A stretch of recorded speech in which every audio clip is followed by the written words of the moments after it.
할렐루야. 여러분 이렇게 다시 만나게 되어서 너무 기쁘고 감사합니다. 아, 만 3개월이 지난 이후에 우리가 수요 오전 예배를 다시 재개하게 되었습니다. 그동안 또 수고해 주시고 섬겨 주신 분들께 감사를 드리고요. 떠나는 거 아니니까 너무 이렇게 이별 모드로 가면 안 되겠죠. 계속해서 섬겨 주시리라고 생각을 하고 또 감사를 드립니다. 또 이렇게 새롭게 섬기시게 된 분들 또 귀한 열매 맺을 수 있도록 하나님께서 아름답게 쓰시기를 바랍니다. 무엇보다 오늘 수요 예배에 입구에서는 우리 박영배 집사님이 또 찬양은 우리 김영빈 집사님이 이렇게 두 분이 남성들이 이렇게 사역들을 앞장서서 섬기시니까 수요 예배가 수요 오전 여성 예배가 아니라는 걸 확인하게 되는 아주 좋은 기회가 된 것 같습니다. 너무 감사합니다. 물론 여성들이 참석하기 쉬운 시간이긴 하지만 그러나 이것은 수요 오전 예배입니다. 우리의 정기적인 예배인데 이렇게 이미지를 또 새롭게 하는 일에 두 분이 또 앞장서 섬겨주신 것도 감사합니다. 오랜만에 다시 사도신경 강해를 이어가게 되었습니다. 기억하실지 모르겠습니다. 11월 18일 그리고 25일 두 번에 걸쳐서 두 번 강해한 이후에 만 3개월 이상 저희가 쉬었기 때문에 오늘 세 번째 강해 이전에 첫 번째 우리가 나누었던 것들을 잠시 요약하고 정리하는 시간을 갖는 것이 좋겠다, 그런 생각이 듭니다. 먼저 도표를 보시면요, 7번의 강해 스케줄이었죠. 그 중에 우리가 2번의 강해를 먼저 묵상을 했고요. 이제 오늘부터 5회에 걸쳐서 3월 말까지 사도신경 강해를 이어가도록 하겠습니다. 먼저 사도신경 강해를 시작하기 전에 사도신경을 우리의 신앙으로 먼저 고백한 이후에 함께 강해를 이어가겠습니다. 고백합니다. 시작. 나는 전능하신 아버지 하나님 천지의 창조주를 믿습니다. 나는 그의 유일하신 아들 우리 주 예수 그리스도를 믿습니다. 그는 성령으로 잉태되어 동정녀 마리아에게서 나시고 본디오 빌라도에게 고난을 받아 십자가에 못 박혀 죽으시고 장사된 지 사흘 만에 죽은 자 가운데서 다시 살아나셨으며 하늘에 오르시어 전능하신 아버지 하나님 우편에 앉아 계시다가 거기로부터 살아있는 자와 죽은 자를 심판하러 오십니다. 나는 성령을 믿으며 거룩한 공교회와 성도의 교제와 죄를 용서받는 것과 몸의 부활과 영생을 믿습니다. 아멘. 우리가 늘 고백하던 사도신경 그대로입니다. 그리고 거기에 담긴 의미들을 우리가 찾아가고 있는데요, 기억을 잠깐 되살려 볼까요? 사도신경의 정의부터 다시 살펴봅니다. 사도신경은 영어로 Apostles' Creed다. 직역하면 사도들에 의한 신앙 고백이다. 사도들로부터 시작된 그 신앙의 고백이 2000년 교회 역사를 통해서 오늘 우리에게까지 전해진 것이 사도신경이다 그랬습니다. 그러나 물론 제가 첫 시간에 말씀드린 것처럼 사도들이 이 사도신경을 만든 건 아닙니다. 사도들에 의해서 드려졌던 신앙 고백, 그리고 그들이 전해졌던 여러 서신들에 담긴 복음의 핵심 내용들을 정리한 것이 사도신경이다는 겁니다. 여기에서 신경이라는 말, 곧 신조, 크리드는 라틴어 크레도, 내가 믿습니다 라는 말에서부터 비롯된 단어입니다. 다시 말해 사도신경은 저와 여러분, 우리가 믿고 있는 것이 무엇인지를 체계적으로 정리한 고백서다, 그렇게 말할 수 있겠습니다. 저와 여러분은 뭘 믿고 있습니까? 물론 성경에 굉장히 많은 메시지, 그리고 교리적으로 조직 신학적으로 말할 수 있는 많은 내용들이 있지만, 그러나 믿지 않는 사람에게나 아니면 믿는 사람들에게 우리의 신앙의 핵심을 정리한 내용이 사도신경이다는 겁니다. 물론 사도신경 안에 우리의 핵심적인 모든 메시지를 다 담고 있지는 못합니다. 왜요?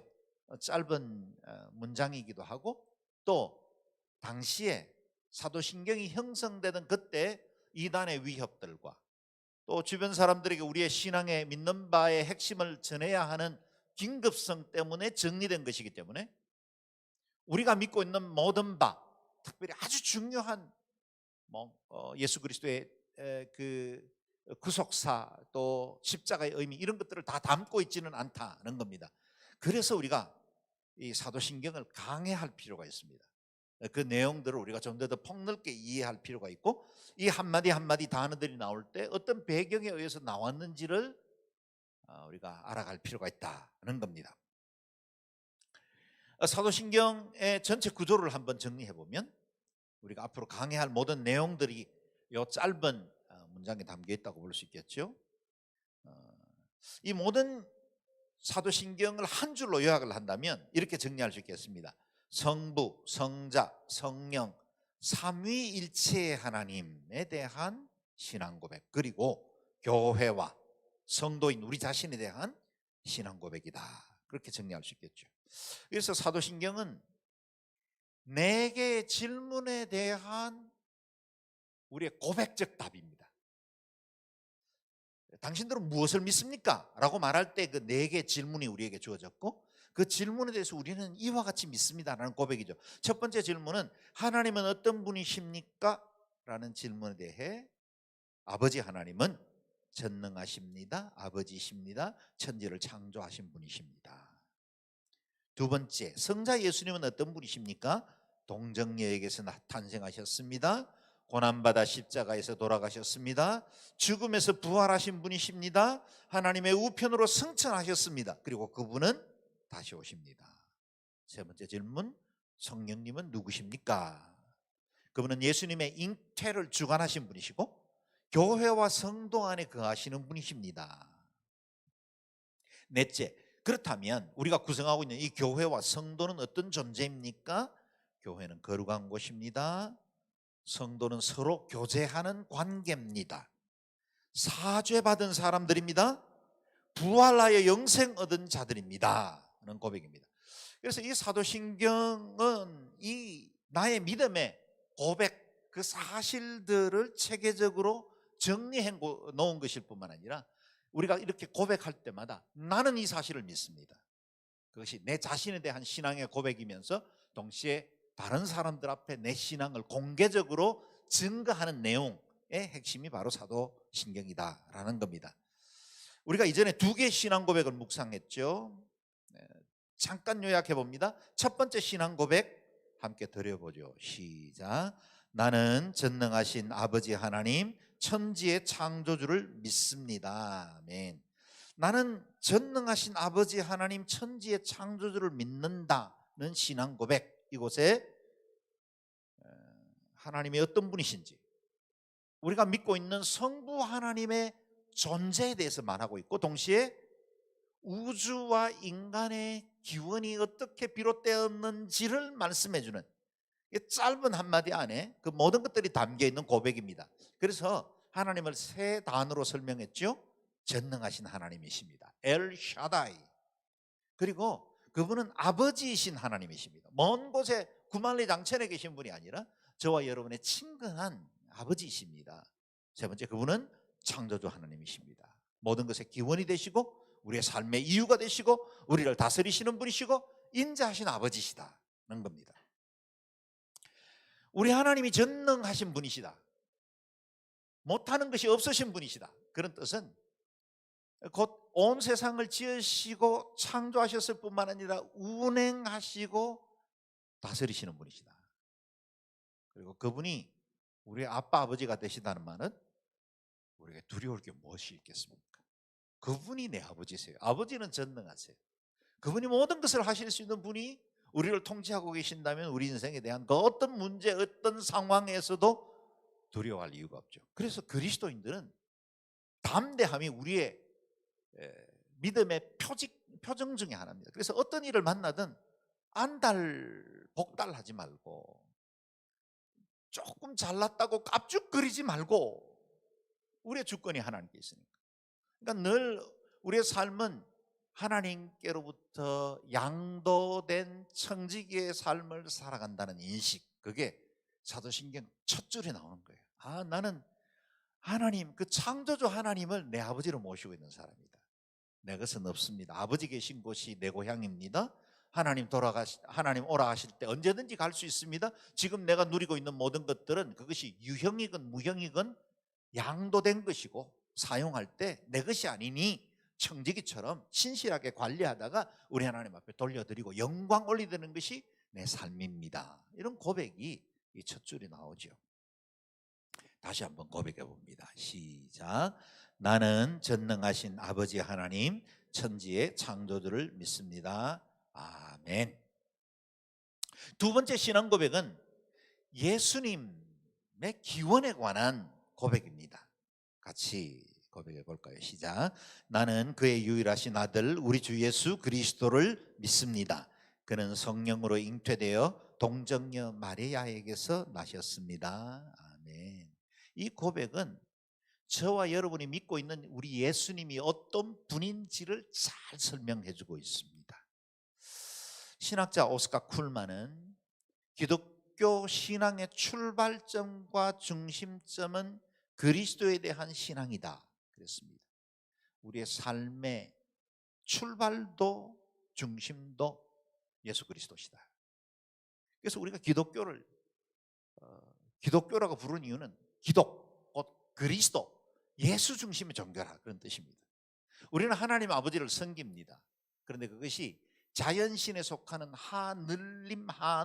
눌림이 아니라 우리가 구체적으로 명시하고 있는 창조주 하나님일 뿐만 아니라 독생성자 예수 그리스도를 이 땅에 보내신 그 주님, 그리고 그 주님이 내 삶의 주권자이시다는 고백이죠. 그래서 사도신경에 고백된 모든 내용들 중에 가장 분량이 많은 것도 역시 예수 그리스도에 관한 것입니다. 당연하죠. 그리스도가 우리를 구원하신 생명의 주이시고 그리스도가 우리의 삶의 이유가 되기 때문이죠. 그래서 그리스도는 어떤 분이십니까? 두 가지로 고백을 했습니다. 첫 번째, 예수님은 그의 하나님의 유일하신 아들이시다는 겁니다. 우리 예수님은 하나님의 아들이신데 유일하셨다는 겁니다. 하나님의 아들이라는 말 자체가 인간관계의 구조 안에서 아버지가 계시고 어머니가 계시고 그분의 아들이다 이렇게 인식되는 오해들이 많기 때문에 여기는 좀 더 설명이 필요합니다. 여기서 하나님의 아들이라는 말은 그분으로부터 태어났거나 유출되었거나 창조되었다는 뜻이 아닙니다. 아버지와 아들을 서열로 이해해서도 안 됩니다. 독생자라는 말은 헬라어로 모노게네스입니다. 모노게네스라는 말은 모노스와 기노마이의 합성어인데 모노게네스의 뜻은 혼자서 되다, 스스로 있다, 유일하게 있다 그런 뜻입니다. 출애굽기의 표현을 빌자면 나는 스스로 있는 자다. I am who I am. 하나님께서 모세에게 당신을 처음으로 계시하시고 이스라엘의 구원을 명령하셨을 때 그때 자신을 계시하시기를 I am who I am. 나는 독생하는 자다 라고 말씀하시죠. 그 여호와라는 이름이 여기서부터 비롯됩니다. 이 여호와라는 이름 I am who I am과 모노게네스는 같은 뜻이다. 다시 말하면 우리 하나님은 스스로 존재하는 하나님이시다. 그런데 그 예수님이 하나님과 동등하신 분이지만 동등됨을 취할 것으로 여기지 아니하시고 오히려 자기를 비어 종의 형체를 가져 사람들과 같이 나타나셨습니다. 그리고 하나님은 아버지여 라고 부르셨습니다. 그래서 우리는 그분을 하나님의 아들이라고 부르는 것이지 그분이 인간관계에서 형성되는 부자관계로서 이 땅에 오신 것이 아니라는 사실을 기억해야 합니다. 또한 우리 예수님은 동정녀의 몸에서 태어나셨죠. 그는 성령으로 잉태되어 동정녀 마리아에게 나셨다. 우리가 이렇게 고백하고 있습니다. 아마 사도신경에서 많은 사람들이 제일 믿기 어려워하는 부분 중에 하나가 이 동정녀 탄생이기도 한 것 같습니다. 남자의 염색체 없이 여자의 염색체만으로 아기가 잉태된다? 비이성적인 신호 같은 이야기임에 틀림이 없죠. 그러나 만약에 우리가 첫 번째 신앙 고백을 분명히 할 수만 있다면 두 번째 신앙 고백은 별 문제가 되지 않습니다. 왜요? 우리 하나님은 전능하신데요, 창조주이신데요, 물을 유로 만드시는 분이신데요, 모든 것을 하실 수 있는 분이신데 그분이 여자의 몸만을 빌려서 이 땅에 육체의 몸을 입고 오시는 게 무엇이 대단한 일이겠습니까? 그러므로 첫 번째 신앙 고백이 분명해지면 그 두 번째 이어지는 신앙 고백도 전혀 어려움이 없습니다. 동정녀로 탄생하실 이유는 뭘까요? 이제까지 인류에게 주어진 모든 원죄의 사슬을 끊으면서도 철저히 인간이 되셔야 했던 굉장히 델리케이트한, 그야말로 가장 예민한 한 지점을 선택하셨는데 그것이 바로 동정녀 탄생입니다. 사람이셔야 했어요. 그래야 우리 인간의 모든 연약함도 아시고 우리의 모든 질고를 다 짊어지시고 죄를 담당하실 수 있습니다. 그런데 사람으로 오면 원죄를 가지고 태어나야 해요. 그래서 원죄를 이어받지 않는 동정녀 탄생이라는 신비 중의 신비, 그야말로 그리스도의 탄생이야말로 하나님이 인류에게 보여주신 최고의 신비 중에 하나이죠.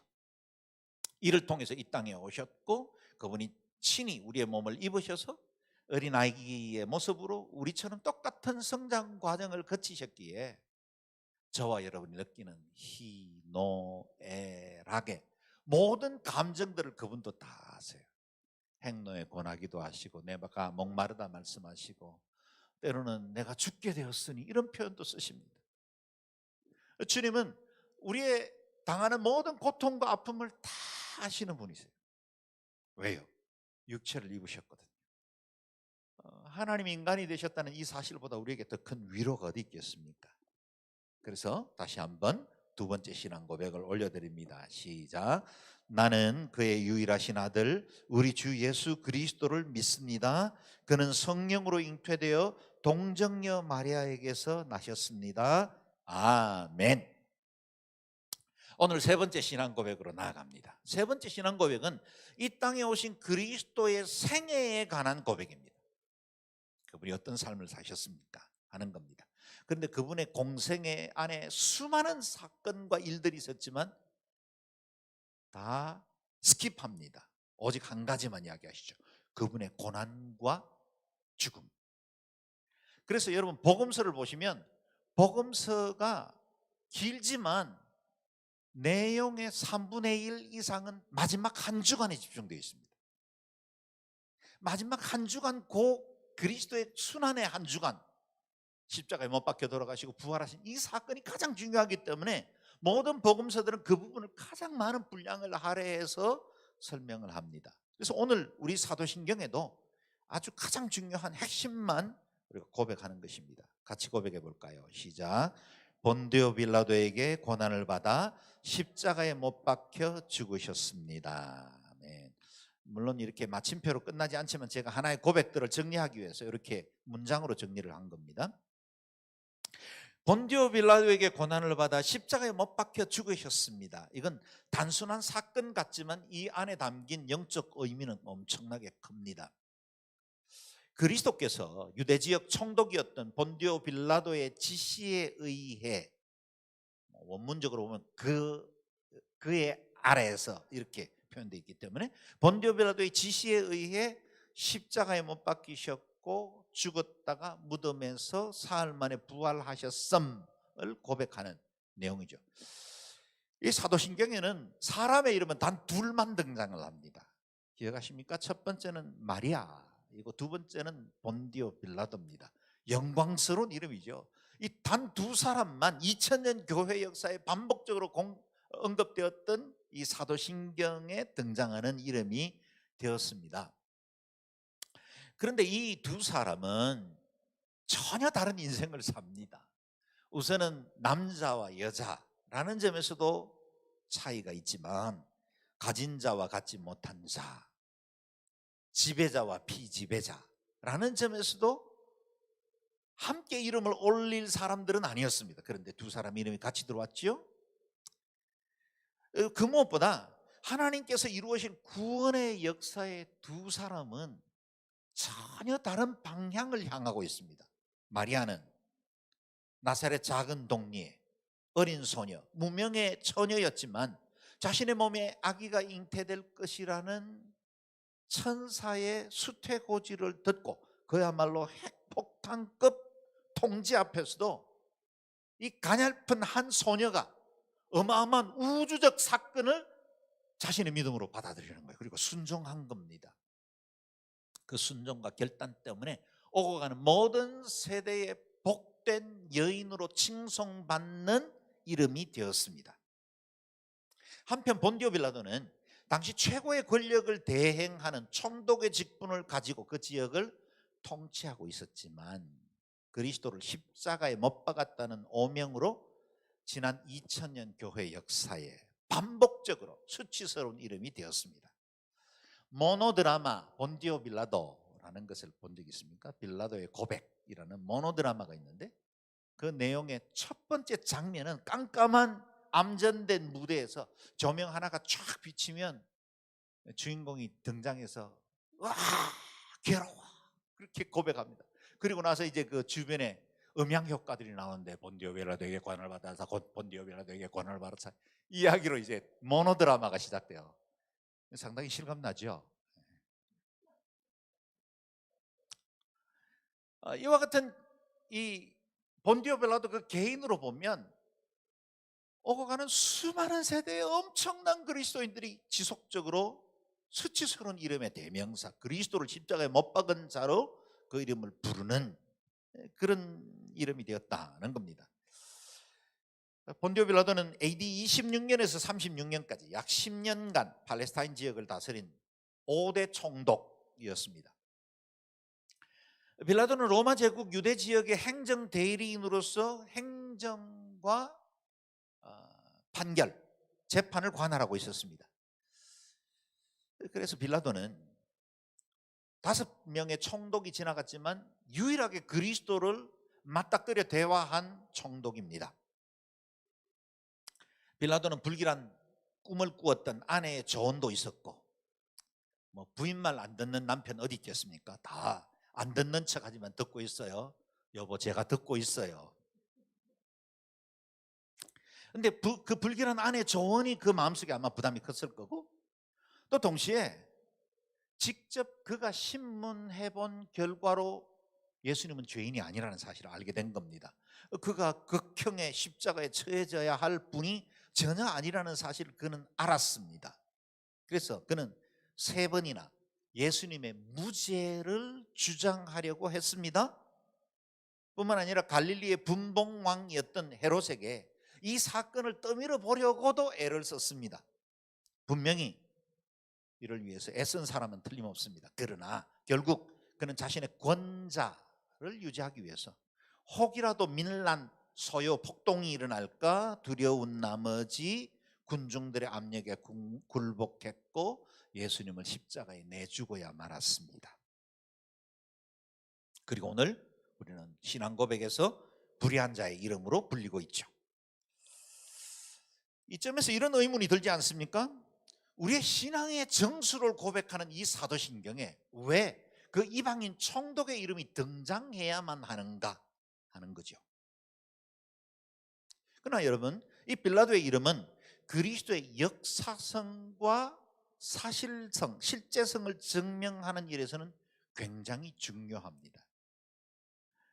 로마의 일반 역사에 기록된 실제 인물이었던 빌라도, 그의 판결에 의해서 십자가에 못 박혔다는 사실은 우리 주님의 구원이 막연한 신화나 상징이 아니라 역사적 사실에 기반한 사건이었다는 사실을 보여주고 있습니다. 마치 이스라엘이라는 한 민족 공동체 안에 하나님이 개입하셔서 그들을 구원하시고 광야에서 인도하시고 한 민족 공동체 국가를 이루게 하시고 이후에 수많은 왕들을 통해서 통치해 오셨던 그 하나님의 역사성, 그 역사성과 똑같이 예수 그리스도의 십자가 사건도 실제 역사에 기반을 두고 있다는 사실을 보여주고 있습니다. 우리의 역사 한가운데로 우리의 몸을 입고 성육신 하신 구원의 실제성을 고백하는 것이 이 부분입니다. 그러나 오늘 우리가 묵상하는 신앙 고백의 핵심은 본디오 빌라도가 아닙니다. 그에게 고난을 받아 십자가에 못 박혀 죽으셨다. 십자가에 못 박혀 죽으셨다. 부활은 다음 주에 묵상하게 될 거예요. 이 사실을 고백하는 것이 우리의 신앙의 중심입니다. 당시 고대 사회에 국가 반란죄나 흉악범들 처형하던 그 십자가 매달린 죄인들이 한둘이 아니었을 겁니다. 그리고 예수님 당시에도 갈릴리에서 밀란을 일으켰던 일부가 십자가형에 처했던 것을 주님도 예로 들기도 했습니다. 그럴 만큼 십자가형은 드문 형태가 아닙니다. 극악무도하거나 반로마 정권에 행하는 모든 이들을 처형할 때 그 방법을 썼습니다. 그런데 유독 우리 예수 그리스도의 십자가가 우리에게 특별한 의미를 갖는 이유는 뭘까요? 우리 예수님께서 지신 십자가는 대속의 십자가이기 때문입니다. 그의 죄로 죽은 것이 아니라 다른 이를 대신하여 죽은 죽음이기 때문입니다. 그렇다면 한 의인의 죽음으로 우리가 보아야 될까요? 그렇지 않습니다. 그분은 하나님의 아들로서 십자가를 지셨고, 그리고 그 죽음은 구약시대에 이어오는 모든 구약을 관통해 나가는 제사법과 율법을 완성하는 존재로서 십자가에 오르셨기 때문입니다. 그래서 주님과 3년간 동행하며 주님의 뒤를 따랐던 제자 베드로가 밝힌 십자가의 의미, 그것이 중요합니다. 같이 읽어볼까요? 시작. 그분이 친히 나무에 달려 자기 몸으로 우리의 죄를 짊어지셨으니 이는 우리가 죄에 대해 죽고 의에 대해 살게 하려는 것입니다. 그분이 채찍에 맞음으로 여러분은 나음을 입었습니다. 아멘. 예수 그리스도께서 친히 나무에 달려 자기 몸으로 우리의 죄를 짊어지셨다. 여기에 우리의 죄를 짊어지신 이 사건에는 도육환의 죄는 포함될까요? 당연합니다. 여러분의 죄는 포함됩니까? 당연합니다.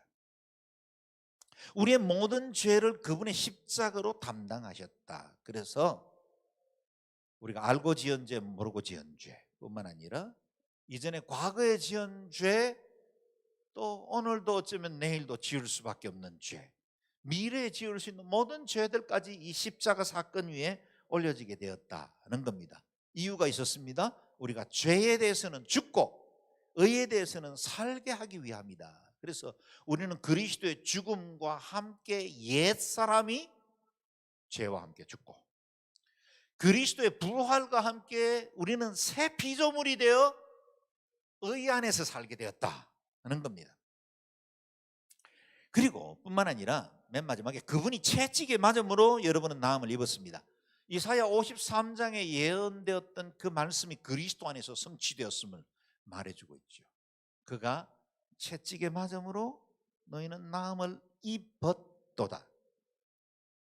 채찍에 맞음으로 나음을 입을 것이다가 아니라 나음을 입었도다. 과거 완료형을 씁니다. 그건 예수님 오시기 700년 전 이사야에게 예언된 말씀도 역시 과거 완료형을 썼고, 이 말씀을 인용한 사도 베드로 역시 과거 완료형을 씁니다. 왜요? 이 사건은 인류가 처음 범죄한 이후부터 그리스도를 이 땅에 보내실 하나님의 신실한 계획 가운데 일부분이었고, 이 일은 하나님의 언약 안에서는 이미 성취된 사건입니다. 저와 여러분이 예수를 믿게 된 그 일이 때로는 모태신앙으로 우리 어머니 아버지 때문에 자연스럽게 교회를 다니다 예수를 믿게 된 경우도 있고, 어떤 분들은 중간에 어떤 과정들을 통해서 전도를 받아 예수를 믿기도 합니다. 그러나 우리 하나님의 계획 안엔 우리의 시점이 중요하지 않아요. 에베소서 1장의 말씀처럼 창세 전에, 세상이 만들어지기도 전에 이미 하나님은 그 구원을 예정해 놓으셨어요. 저와 여러분의 구원은 우리가 모태에서 조성되기도 전에 도육환이라는 한 개인이 이 정자와 난자가 만나 한 인간으로 성장하는 이 모든 과정이 있기도 전에 하나님의 선택, 그분의 신실한 계획 안에 있었다는 거예요. 그래서 그분이 영원하신 분이라는 건 우리는 지금 단순한 시간과 공간이라는 한계 안에서 나아가고 있지만, 하나님은 이 모든 것들을 뛰어넘는 분이시기 때문에 그분의 영원성 안에서는 저와 여러분의 구원은 이미 예정되었고, 그 예정의 스케줄에 따라서 우리는 어느 날 어떤 과정을 통해서 예수 만나게 된 것입니다. 이 하나님의 신실하신 손이 우리를 이끌어 오셨다는 겁니다. 동시에 그리스도께서 당하신 이 고난, 그분이 채찍에 맞으신 것도, 구원의 완성을 위한 하나님의 계획의 일부분이었기 때문에 이사야의 입으로 예언된 이후에 700년이라는 긴 시간이 걸렸지만 하나님의 구원은 그 사이에도 계속해서 관통하고 있었고 때가 차도록 기다려오고 계셨다는 겁니다. 그래서 구약시대에 염소와 송아지 피로 씻던 그 죄, 임시방편의 길이 예수 그리스도 그분으로 인해서 온전한 구원, 대속의 제사를 통해서 모든 사람들에게 미치는 큰 기쁨의 소식이 되게 하셨다는 겁니다. 그리고 그 제사를 통해서 단번에 속죄의 길을 열어두셨습니다. 히브리서 9장 12절 말씀 같이 읽겠습니다. 시작.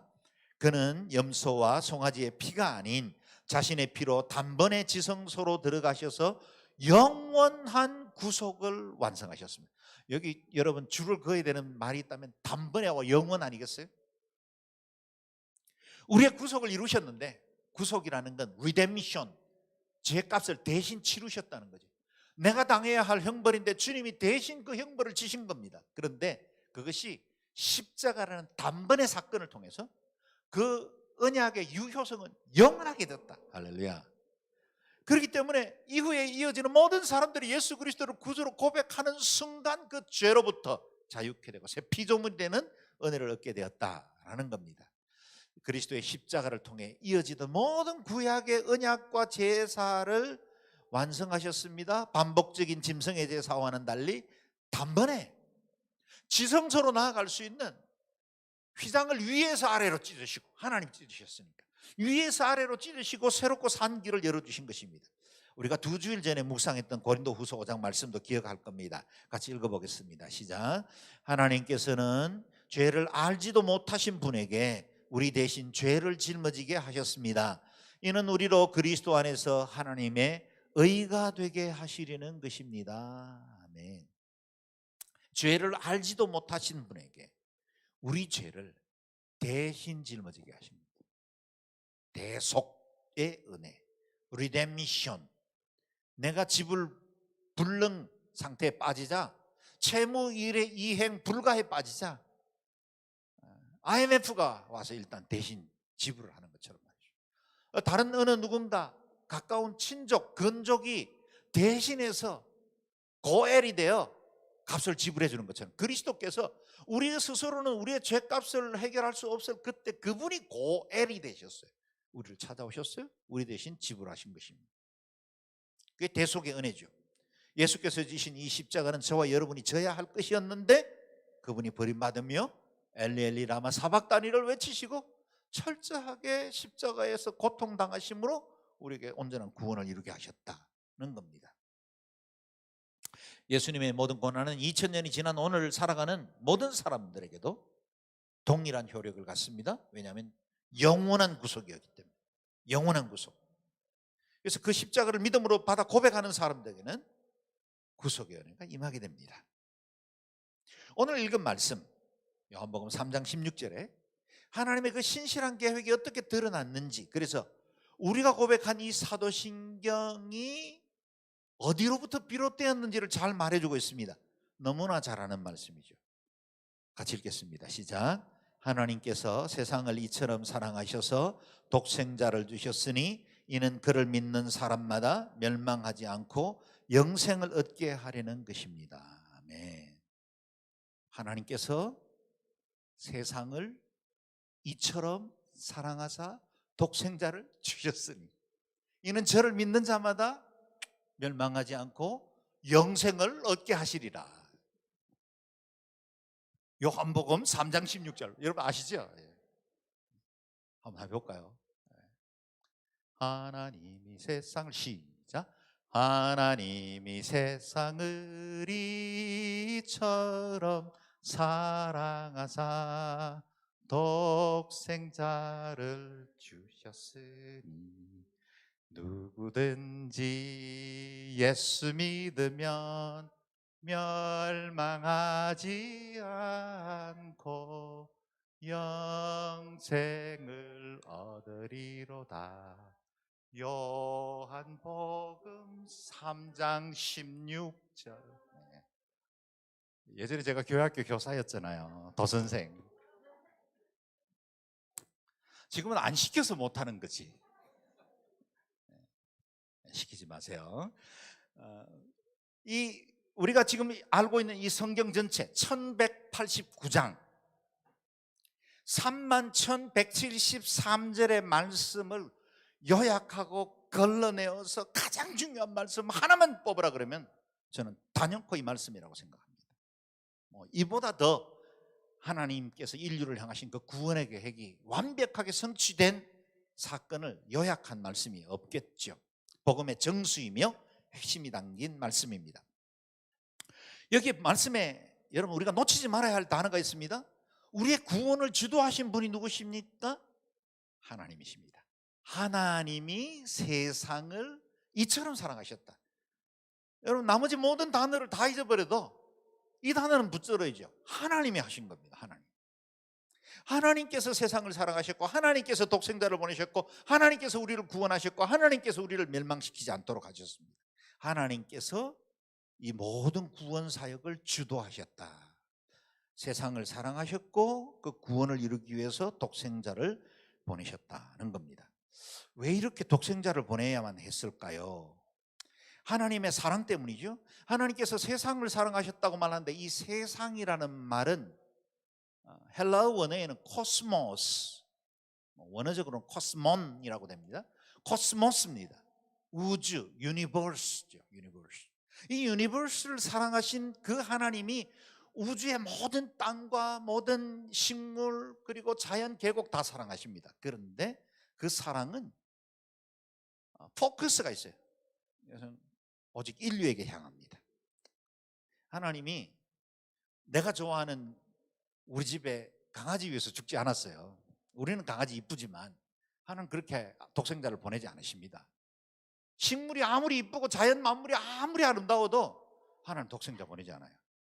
그야말로 마지막 날 요한계시록에서 모든 천지 만물이 이렇게 체질이 풀리듯이 말려가는 그런 종말의 때가 올 텐데 그때 지금 우리가 아름답다고 감탄하고 장엄하다고 노래하고 있는 이 모든 천지 만물이 하나님께는 별로 중요하지 않아요. 하나님께는 오직 하나밖에 안 보여요. 누구예요? 저와 여러분이에요. 인간을 향하신 하나님의 사랑 때문에 독생성자를 보내신 겁니다. 그런데 이 인간의 상태는 하나님의 적극적인 개입이 없으면 멸망당할 수밖에 없는 상태였다라는 거예요. 만약에 하나님이 독생자를 보내지 않고도 구원할 수 있는 방법이 있다면 그분은 다른 방법을 찾으셨을 거예요. 굳이 하나님이신 그분이 영광스러운 보좌를 부리시고 우리를 위해서 내려오실 이유가 없죠. 인간의 상태가 하나님의 형상을 가진 최상의 존재인데도 불구하고 하나님을 반역하고 불순종해서 죄에 떠났고 영원한 멸망을 받을 수밖에 없는 상태였기 때문에 독생자라도 아끼지 않고 내어주심으로 우리를 위한 그분의 구원의 계획을 이루셨다는 거예요. 그래서 인간은 자연인으로 출생해서 그렇게 살다가 그렇게 죽으면 그렇게 지옥 갑니다. 우리의 인간의 본질적인 상태는 태어나서 아무것도 하지 않는다면, 특별한 조치가 없다면 멸망입니다. 그래서 우리가 지옥 가기 위해서 할 수 있는 비결은 아무것도 없습니다. 그냥 가만히 있으면 지옥 갑니다. 단지 그 지옥을 벗어나려면 특별한 일이 필요했어요. 그것이 하나님이 우리를 위해서 내어주신 그리스도의 사건이고, 또 우리는 그 그리스도를 믿음으로 받아들임으로 인해서 얻는 그 구원의 과정, 이 특별한 만남이 이루어지지 않고는 우리의 자연 상태, 그 멸망에서부터 벗어날 수 있는 길이 없다는 겁니다. 로마서 3장 23절 말씀 그대로죠. 모든 사람이 죄를 지었으므로 하나님의 영광에 이르지 못합니다. 이 말씀에 예외가 될 수 있는 사람은 아무도 없습니다. 모든 사람이 죄인이고 심판받아 멸망에 이르게 되었습니다. 이 절망적인 상태, 가만히 두면 당연히 저주받아 멸망받을 수밖에 없다는 사실을 기억해야 합니다. 적어도 이 사실에 대해서는 다 인정하고 이해하고 있는 여러분이 다시 이 말씀 앞에 우리가 조아려야 되는 이유는 뭐냐면, 내가 그냥 있었으면 영원한 저주를 받을 수밖에 없는 상태라는 게 인식이 분명해지면 분명해질수록 그리스도의 죽음, 그 십자가가 보배로워지는 거예요. 근데 십자가 앞에 섰는데도 아무런 감동이 없고, 그리스도께서 나를 위해서 죽으셨다는 데 대해서도 내 마음이 떨리지 않고 심장에 두근거리지 않는다면 내가 얼마나 끔찍한 죄인이었다는 사실이 인지되지 못해서 일어나는 현상입니다. 나는 꽤 괜찮게 살았거든요. 뭐 오케이 차일드였어요. 근데 사람들한테 그다지 뭐 비난받는 짓 한 적 없고, 뭐 가끔 신호등은 어겼습니다. 뭐 유턴 안 하는데 했긴 했습니다. 그러나 뭐 내가 뭐 그렇게 뭐 죄인인가요? 뭐 그러면 감격이 없는 거예요. 내가 영원한 저주 속에서 심판받을 수밖에 없다는 내 본질적인 상태, 그것에 대한 인식이 분명해질수록 오늘 이 신앙 고백이 더욱더 가치 있고 복된 것이 된다는 겁니다. 우리가 흔히 믿는다라고 말하지 않습니까? 그때 믿는다는 이 고백의 실체가 뭡니까? 간단히 말하면 이렇습니다. 우리 스스로를 구원할 수 있는 방법은 아무것도 없다는 전적 무능, 전적 타락을 고백하는 것입니다. 오늘 고백, 예수 그리스도께서 날 위해 십자가에 못 박혀 돌아가셨습니다. 이 고백에는 이 전제가 있어야 돼요. 나는 전적으로 타락한 존재입니다. 나는 전적으로 무능한 존재입니다. 내가 할 수 있는 내 스스로의 공로, 노력, 종교적인 의나 공덕으로 구원받을 수 있는 방법은 아무것도 없습니다. 하늘로부터 임하는 은혜가 아니고는 나는 철저히 멸망받을 수밖에 없는 사람입니다 라는 자기 고백, 그 인식, 그것에서 출발할 때 오늘 이 고백이 구원의 빛을 우리에게 던져줍니다. 그리고 그것에 감격이 있고 찬양이 있고 하나님에 대한 사랑이 일어납니다. 그리고 그 고백이 가능할 때 교회에서 우리에게 주어진 여러 가지 봉사, 세상 가운데 빛이 되고 소금이 되라는 그 말씀이 부담이나 율법이 아니라 감사와 감격의 고백이 될 수 있는 거예요. 내가 이렇게 영원히 저주받을 수밖에 없는 존재인데 그리스도로 인해서 구원받았으니 내 작은 사랑이라도 할 수만 있다면 그것을 영광스럽게 생각하고, 내가 이렇게 쓰임 받는 것 자체가 감격이 되는 은혜, 그건 이 십자가로부터 출발합니다. 십자가 나의 본질적인 상태, 그게 인식이 될 때 이 구원의 고백이 온전해진다는 겁니다.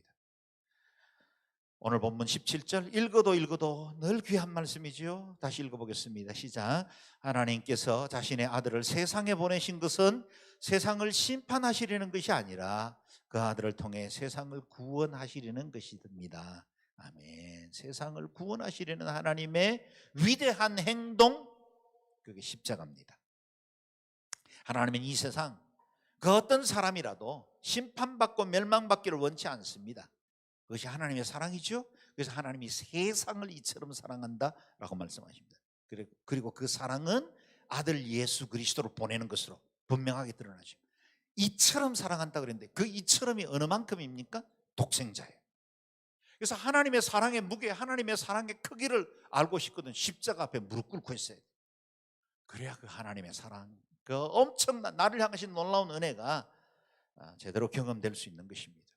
우리가 아직 죄인이었을 때 그리스도께서 우리를 위해 죽으심으로 하나님께서는 우리에 대한 그분의 사랑을 나타내셨습니다. 그분의 사랑은 어떻게 나타나셨습니까? 우리가 아직 죄인이었을 때, 자격 없을 때, 구원의 공로 아무것도 없을 때, 그때 하나님의 선도적인 행사, 그분의 행동으로 인해서 우리에게 아들 그리스도가 오셨고 우리를 십자가에서 못 박게 하심으로 영원한 생명을 허락하셨다는 사실입니다. 하나님의 아들 독생자 예수 그리스도, 그분은 이 땅에 오실 때의 목적을 분명하게 선언합니다. 같이 읽어볼까요? 요한복음 5장입니다. 시작. 내가 진실로 진실로 너희에게 이르노니 내 말을 듣고 또 나 보내신 이를 믿는 자는 영생을 얻었고 심판에 이르지 아니하나니 사망에서 생명으로 옮겼느니라. 아멘. 이 말씀은 우리가 1:1 할 때도 자주 묵상하던 말씀이죠. 예수님의 말씀을 듣고 하나님을 믿는 사람들에게 주어지는 은혜, 세 가지 축복, 현재적으로 영생을 얻었습니다. 미래적으로 정죄의 심판에 이르지 않게 될 겁니다. 과거로는요 이미 사망에서 생명을 옮겼습니다. 우리가 예수 그리스도를 구주로 믿는 그 순간 이 세 가지 과거, 현재, 미래의 사건이 동시적으로 일어난다는 거예요. 왜냐하면 그분은 영원한 구속을 이루셨기 때문에.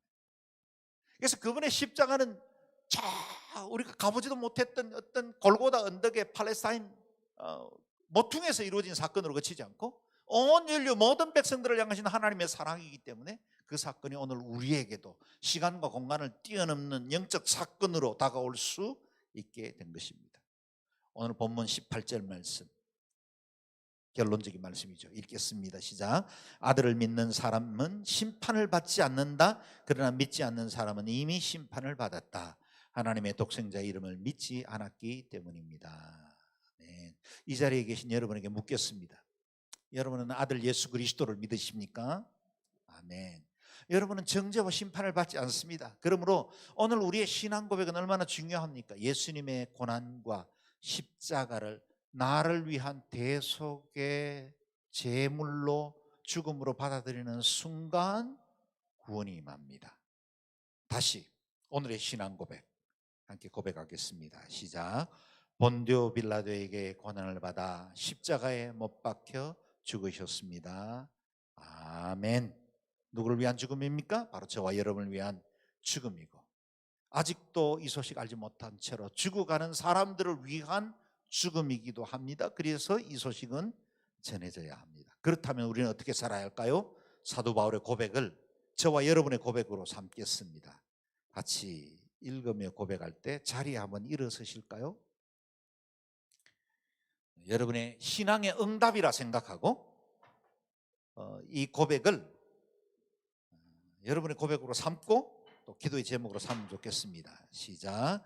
그러나 내게는 우리 주 예수 그리스도의 십자가 외에 결코 자랑할 것이 없으니 그리스도로 말미암아 세상이 나를 대하여 십자가에 못 박히고 내가 또한 세상을 대하여 그러하니라. 아멘. 그리스도의 십자가 외에는 결코 자랑할 것이 없습니다. 그리스도로 말미암아 세상이 나를 대하여 십자가에 못 박히고, 다시 말하면 우리의 세상, 우리가 추구하던 옛 정과 욕심은 십자가에 못 박혔고, 또한 세상에 대해서 나도 십자가에 못 박혔습니다. 세상이 내 기쁨 아닙니다. 세상 중요하기도 하고 세상에 발을 딛고 사는 사람이지만, 그러나 그것이 내 운명을 움직일 수 없습니다. 그것이 내 삶을 주관하지 않습니다. 오로지 십자가, 그것이 내 자랑이고 그 구원의 근거에서 삽니다. 그 고백이 저와 여러분의 일평생 고백이 되시기를 주의 이름으로 축원합니다. 아멘. 함께 기도하겠습니다. 여러분 가슴에 손을 얹으십시오. 이 시간에 같이 통성으로 기도할 때 예수님의 고난과 십자가를 저는 믿습니다. 그 십자가의 사건이 오늘 나의 사건이 되고 이 구원의 감격이 일평생 우리 가슴 속에 충만하게 하여 주셔서 늘 감사함으로 주님을 사랑하고 더 깊이 주를 알아가고 주를 위해서 교회를 위해서 섬길 수 있는 일이 있다면 겸손함으로 감사함으로 섬기며 하나님 나라 위하여 쓰임받는 복된 인생이 되게 도와주옵소서. 통성으로 기도하겠습니다.